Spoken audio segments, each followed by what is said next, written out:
maniem bērniem būs nākotnē ne tikai man jānodrošina pensija, bet arī tiem cilvēkiem, kuri nav uzturējuši, vai nav radījuši bērnus, vai nav audzinājuši bērnus. Ja?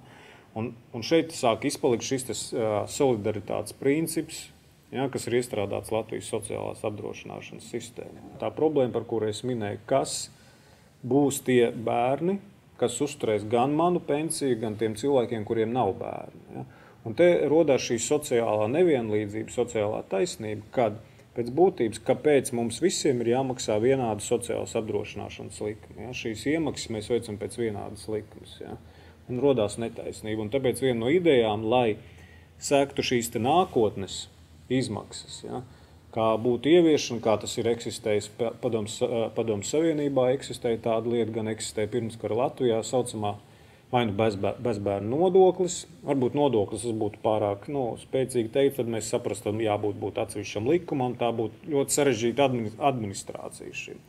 Tad mēs varētu runāt par bezbērnu nodevu, ja, kura tiktu pielikta klāt kā sociālās apdrošināšanas budžetam, kā noteikts garantijas fonds, kurā tiktu novirzīti šie līdzekļi, kurā tiktu rasti nākotnē papildus līdzekļi, lai varētu sekt šīs saistības nākotnes pensionāriem tiem, kam nav bijuši bērni. Ja, no vienas puses ir atbilde tāda, ka jā, bet šodien taču ir otrais pensiju līmenis, kur katrs mēs nodrošinam sev, mūsu iemaksas aiziet mūsu privātajos pensiju kontos, bet te iet runa par vienlīdzību, ja, jo mēs visi veicam iemaksas pēc vienotas likmes. Ja.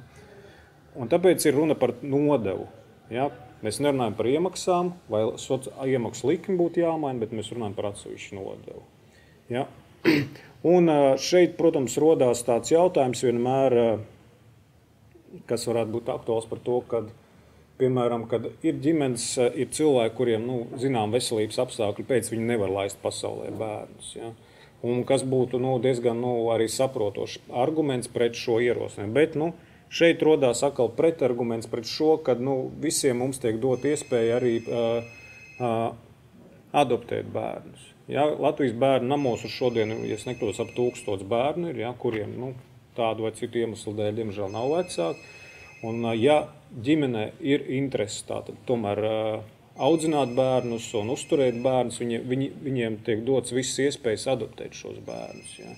Ja mēs paņemam citas Eiropas valstis, ja, kad daudzās Eiropas valstīs šī, teiksim, sociālā atbildība pret bērniem ir augstāk uzlikuši, ka tāda jēdziņa kā bērnam nav. Jo, ja ģimene nav spējīga vai, teiksim, zinām veselības iemeslu dēļ nevar laist pasaulē bērnus, tad viņiem tiek dot iespēja adoptēt bērnus un ko viņi izmanto šo situāciju un adoptē šos bērnus un risina šo jautājumu. Un attiecīgi tad šādām ģimenēm, kas audzina bērnus, adoptētos bērnus. Ja, tad paralēli tam, ka viņam tiek maksāti dažādi citi sociālai pabalsti par to, ka viņi uztur ģimenē bērnus, ja, adoptētos bērnus, tad paralēli tam tad viņi tiktu atbrīvot automātiski arī no šīs nodevas nomaksas. Ja.